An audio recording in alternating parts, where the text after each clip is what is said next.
सुनिएगा।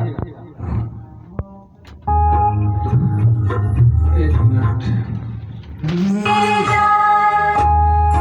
आनारा हवे रे बाटोहिया बहंगी छठी मैया के जा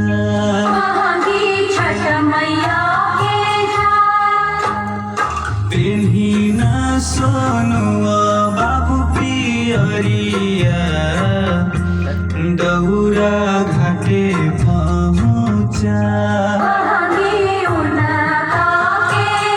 ठीक है, आइए।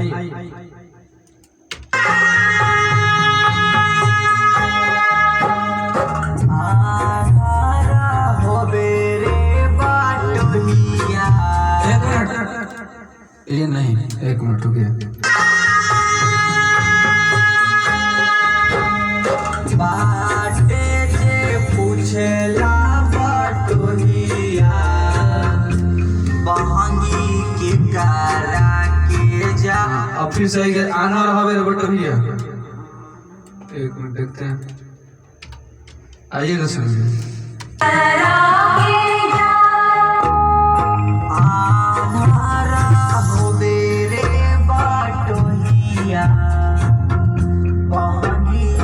नहीं नहीं, सुनिए। आनारा हवे रे बाटोहिया बहंगी छठी मैया के जा।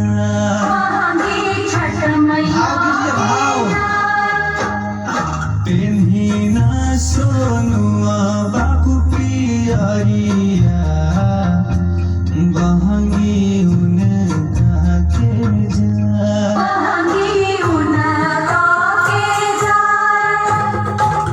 ठीक है, आइएगा। एक मिनट रुकिए। बाटे जे पूछेला बटोहिया, आइएगा यहाँ से। अब ले तुम बहंगी फिर हम के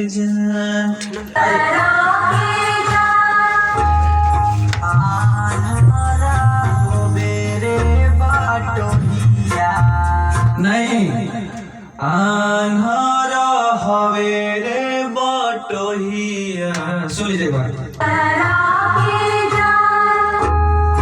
आन्हरा हवे रे बटोहिया बहंगी छठी मैया के जा।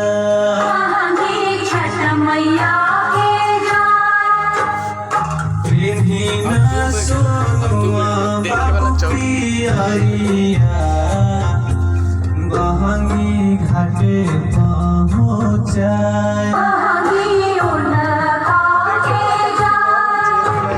ठीक है, आइए सुनिए।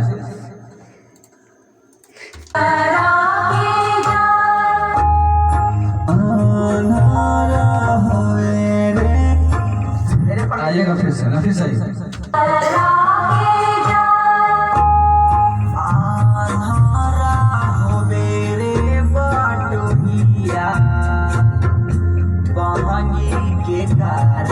नहीं, बहंगी छठी मैया के जाए। फिर से सुनिए एक बार। आनारा हवे रे बटोहिया बहंगी छठी मैया के जाए। आइए, हाँ आइए। आनारा होइबे रे बटोहिया, हाँ बहंगी छठी मैया के। आइए आइए, एक मिनट आइए। आनारा होवे रे बटोहिया, होवे नहीं हवे। आनारा हवे रे बटोहिया, हवे। आनारा हवे रे बटोहिया। आइए। आनारा हवे रे बटोहिया बहंगी छठी मैया के जाए। एक मिनट रुकिए, सुनते हैं, उसके बाद आगे बढ़ते हैं। आन्हारा हवे रे बाटोहिया, बहंगी छठी मैया। थोड़ा सा एक मिनट रुकिए। बहंगी छठ